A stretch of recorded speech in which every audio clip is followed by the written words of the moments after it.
message.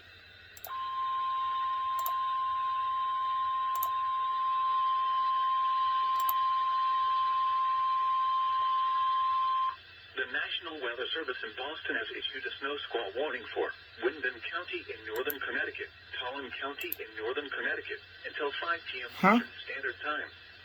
At 4:09 p.m. Eastern Standard Time, a dangerous snow squall was located along a line extending from Union to Marlborough, moving east at 50 miles per hour. Oh, it's another one for this one down here. Hazards include whiteout conditions. What the heck, IEM? And heavy snow and blowing snow.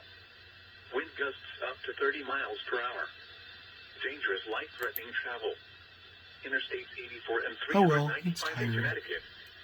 Locations impacted include Vernon, Mansfield, Windham, Plainfield, Willimantic, Killingly, Ellington, Tolland, Coventry, Stafford, Somers, Hebron, Putnam, Thompson, Brooklyn, Woodstock, Marlborough, Willington, Columbia, and Canterbury. Consider avoiding or delaying travel until the snow squall passes your location. If you must travel, use extra caution and allow extra time. Rapid changes in visibility and slick road conditions may lead to accidents. Reduce your speed and turn on headlights. During snow squalls, the visibility may suddenly drop to near zero in whiteout conditions.